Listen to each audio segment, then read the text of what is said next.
J'ai toujours fait beaucoup de sport avec un grand regret de ne jamais avoir été pro et de ne jamais pouvoir devenir professionnel. Mais récemment, j'ai trouvé un sport où tu peux goûter un peu au sport de haut niveau et être plongé un peu dans ce monde-là même si tu commences tard un sport.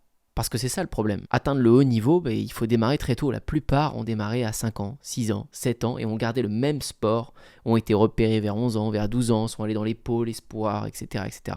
Mais des fois, tu découvres que tu aimes un sport et que tu es bon quand tu as 20 ans, quand tu as 18 ans. Mais il est bien trop tard. Quels sont les sportifs qui s'y sont mis à 20 ans ou à 25 ans, qui sont devenus pros, qui sont allés aux Jeux Olympiques, etc. Il n'y en a pas. Même pour monter à un niveau national, il n'y en a quasiment pas. Mais j'ai trouvé. Et en 1 an et demi, je suis passé du plus bas niveau. Donc dans le sport dont je vais vous parler, il y a plus de 200 000 licenciés. Donc j'étais 200 millième. Et je suis monté au niveau national, où on peut le voir ici. Je suis 750, quelque chose comme ça, français. Et ça en 1 an et demi.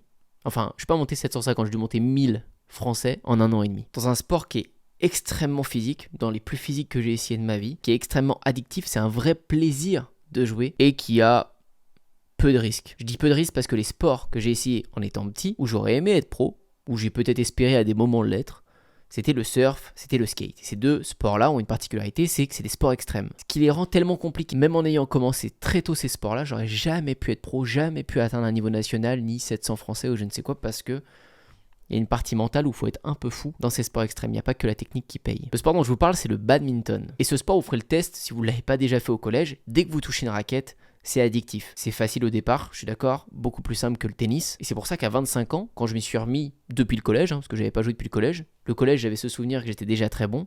J'étais souvent au terrain 1. En m'y remettant à 25 ans, en faisant des tournois tous les week-ends, en m'entraînant tous les jours, en jouant tous les jours, je m'entraînais pas au départ, j'ai pu vite gagner des tournois, je l'ai même documenté sur une série sur la chaîne YouTube, vous l'avez peut-être vu, et je suis monté au niveau national. Et quel kiff d'avoir trouvé enfin un sport où j'en vois beaucoup d'autres, je suis pas le seul, jeunes, moins jeunes, qui montent très vite les classements, même jouer au niveau régional, etc., se challenger, c'est trop cool, c'est gamifié, tu passes les caps, tu passes tes classements changent de couleur, tu rentres dans d'autres rangs, c'est des petites récompenses, c'est des tout petits prize money, mais t'en as de plus en plus tu montes en classement, etc., etc. Et avant ce sport, j'en avais pas vraiment trouvé où j'aurais pu avoir cette bonne expérience et monter à, pas du haut niveau, je suis pas au haut niveau, mais un bon niveau, à un niveau national, et où ça m'arrive régulièrement de me confronter à des top players français, des top 5, des top 10, et même des anciens top monde dans certaines de mes vidéos. Et ça, c'est possible avec ce sport.